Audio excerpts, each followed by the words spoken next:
याद रखना, सनातन कमजोर होगा तो देश कमजोर होगा, देश कमजोर होगा तो सनातन के सामने अस्तित्व का संकट खड़ा होगा। जाति, क्षेत्र और भाषा उसके सामने कोई मायने नहीं रखेगी। और इसलिए इस बात को ध्यान में रखना, इस बात को ध्यान में रखना कि जो बांटने वाले लोग हैं ना, जाति के नाम पर, क्षेत्र के नाम पर, भाषा के नाम पर, इन लोगों से सावधान रहना। याद करिए ना, बांग्लादेश के मुद्दे पर ये सब मौन है। बांग्लादेश में जो मारे जा रहे हैं हिंदू, हर दिन आप सुनते होंगे, एक हिंदू जला दिया गया, एक हिंदू के घर में आग लगा करके मार दिया गया, राह चलते हुए एक हिंदू को जला दिया गया। प्रतिदिन समाचार आ रहे हैं बांग्लादेश से। ये सब मौन है। ये मरने वाला हिंदू कौन है? ये सब दलित हिंदू है। ये दलित हिंदू है। कोई नहीं बोल रहा है।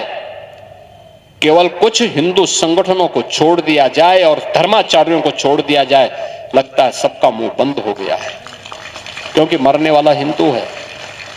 कोई नहीं बोलेगा। उसके लिए कोई मानवाधिकार नहीं है। उसके लिए कोई दुनिया का संगठन वकालत करने वाला नहीं है।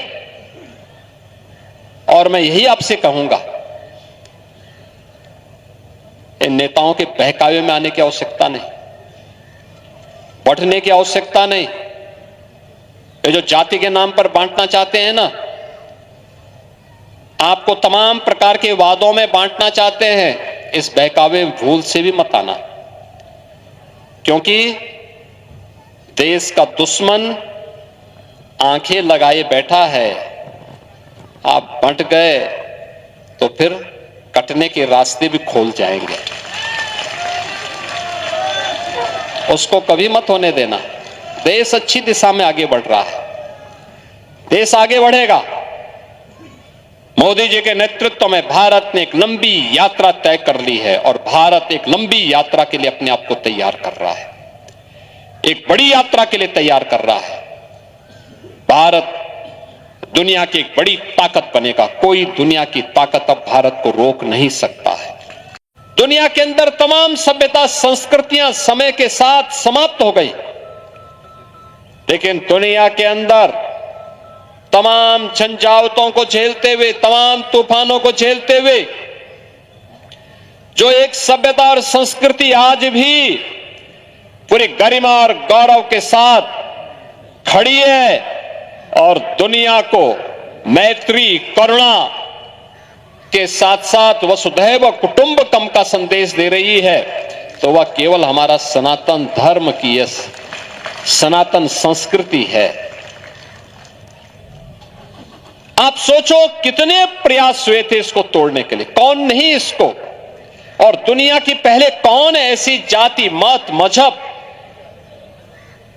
या सेक्ट है जिसको उसकी विपत्ति के समय में सनातन धर्मावलंबियों ने शरण दे करके उसको पुष्पित, पल्वित होने का अवसर न दिया हो।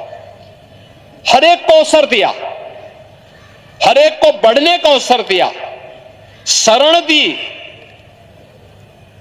लेकिन बदले में मिला क्या?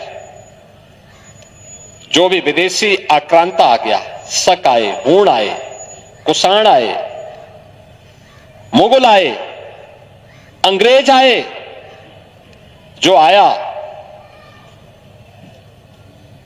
धर्म और संस्कृति को भी नष्ट करता था, देश को भी लूटता था। दोनों काम करते रहे। याद करिए, जिसको भी अवसर मिला, अकेले दुनिया के अंदर सनातन धर्मावलंबी हैं, जिनके पास बल भी था, बुद्धि भी थी, वैभव भी था, लेकिन उन्होंने कभी भी इसका दुरुपयोग नहीं किया। इसका उपयोग मानवता के कल्याण के लिए किया। सनातन धर्मावलंबी ही इस बात की घोषणा भी करता है कि अयम निज परोवेति गणना लघु चेतसाम उदार चरिता नाम तो वसुधैव कुटुंबकम, यानी यह मेरा है, यह तेरा है, यह तो संकुचित बुद्धि का ही व्यक्ति करता है। उदार चरित्र वाले लोगों के लिए तो पूरी दुनिया ही एक परिवार है, एक कुटुंब है, और यह कुटुंब का यह भाव, वसुधैव कुटुंबकम का यह भाव, यह सनातन धर्मावलंबियों के संकल्प का ही नहीं, उनके जीवन का व्रत है।